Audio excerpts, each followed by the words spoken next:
ఇక ఇటు ఏపీలో ఎయిర్పోర్ట్ల అభివృద్ధికి కృషి చేస్తానన్నారు కేంద్ర విమానయాన శాఖ మంత్రి రామ్మోహన్ నాయుడు. భోగాపురం ఎయిర్పోర్ట్ పనుల్ని జెట్ స్పీడ్ తో పూర్తి చేస్తానన్నారు. సివిల్ ఏవియేషన్ పై విజన్ సిద్ధం చేస్తామన్నారు రామ్మోహన్ నాయుడు. అన్నిటికంటే ముందు టాప్ ప్రయారిటీగా మనం తీసుకుంటే భోగాపురం ఎయిర్పోర్ట్ దాన్ని జెట్ స్పీడ్లో కంప్లీట్ చేసి దానికి అక్కడ ఇన్ఫ్రాస్ట్రక్చర్ అంతా కూడా పూర్తి చేసి ఇమీడియట్గా ఒక ఫ్లైట్ ల్యాండింగ్ అయ్యే విధంగా ఒక పక్కా ప్లానింగ్తో ఒక మిషన్ మోడ్ మీద వార్ ఫుటింగ్ మీద భోగాపురం ఎయిర్పోర్ట్ని మేము కంప్లీట్ చేసి ఉత్తరాంధ్రకే ఒక ప్రధాన హబ్గా ఆ ఎయిర్పోర్ట్ని మేము తయారు చేయబోతున్నామని కూడా నేను ముందుగా హామీ ఇస్తున్నాను. చంద్రబాబు నాయుడు గారి తాలూకా గైడెన్స్లో ఈ మినిస్ట్రీని ఆంధ్రప్రదేశ్ రాష్ట్రానికి ఏ రకంగా కార్యక్రమాలు చేయాలన్నది ఆయన ఆలోచనలు కూడా గైడెన్స్ని కూడా తీసుకొని ముందుకు నడుస్తాం. అలాగే నా వ్యక్తిగతంగా కూడా ఈరోజు చిన్న వయసులో ఒక మినిస్ట్రీ నా భుజాల మీద పెట్టడం జరిగింది కాబట్టి దేశ ప్రజలకు కూడా ఒక మెసేజ్ మనం అందించాలి, ఒక మార్క్ మనం ఇవ్వాలి.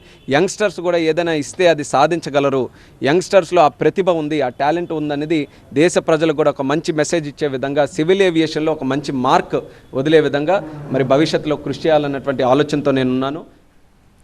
ప్రధాని మోదీ ఇచ్చిన అవకాశాన్ని ఛాలెంజింగ్ గా తీసుకుంటానన్నారు రామ్మోహన్ నాయుడు. దేశ ప్రజలకు సేవ చేయాలని మోదీ సూచించారని ఆ దిశగానే ముందుకెళ్తానన్నారు. నిన్న మోదీ గారితో కూడా క్యాబినెట్ మీటింగ్ అయిన తర్వాత మాట్లాడాం. ఆయన కూడా వ్యక్తిగతంగా చాలా నమ్మకం నా మీద పెట్టుకున్నారు. చిన్న వయసులో ఉన్నావు కానీ మంచి ఎక్స్పీరియన్స్ నీకు పార్లమెంట్లో ఉంది, విదేశాలు తిరిగిన ఎక్స్పీరియన్స్ ఉంది, టెక్నికల్ నాలెడ్జ్ నువ్వు ఇంజనీర్గా ఉన్నావు కాబట్టి ఆ నాలెడ్జ్ ఉంది, దాన్ని సద్వినియోగం చేసుకొని ప్రపంచంలో ఈ సివిల్ ఏవియేషన్కి ఎంత గ్రోత్ ఉందో ఎంత స్కోప్ ఉందో నేను చూశాను కాబట్టి ఆ బాధ్యత నీ మీద పెడుతున్నాము. నాకు ప్రెస్టీజ్ మినిస్ట్రీ అని చెప్పడం జరిగింది.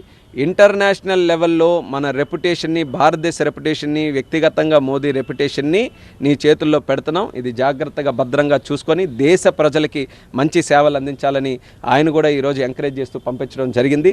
ఇది చాలా పెద్ద బాధ్యత, నా వయసుకు మించినటువంటి బాధ్యత, కానీ స్వీకరించి ధైర్యంగా పనిచేసి మోదీ గారు, చంద్రబాబు నాయుడు గారు, పవన్ కళ్యాణ్ గారు అటువంటి నాయకుల తాలూకా సహకారం కూడా తీసుకొని దేశానికి మంచి చేయడంలో ఎక్కడా కూడా వెనకడుగు వేయకుండా నేను ముందుకు నడుస్తానని తెలియజేసుకుంటున్నాను.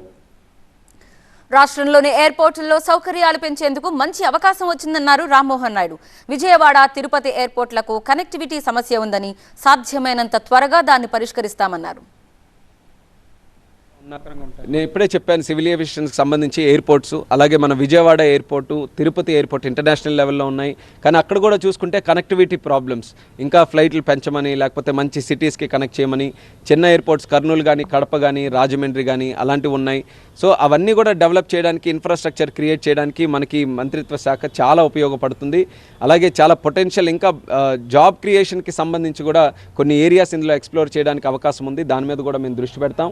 మీరు గుర్తు చేశారు, రూరల్ డెవలప్మెంట్ అలాగే కమ్యూనికేషన్స్ ఎంఓఎస్గా పెమ్మసాని చంద్రశేఖర్ గారికి ఆయన కూడా అప్పచెప్పడం జరిగింది. అది కూడా ఒక మంచి శుభపరిణామం. రూరల్ డెవలప్మెంట్ మన చేతిలో ఉండడం, అత్యధికమైనటువంటి గ్రామీణ ప్రాంతం ఆంధ్రప్రదేశ్ రాష్ట్రంలో ఉంది. సో ఆ పరిస్థితి మీద కూడా మనం పట్టు సాధించగలిగితే మంచి నిధులు మనం తీసుకొని వచ్చే అవకాశం ఉంటుంది.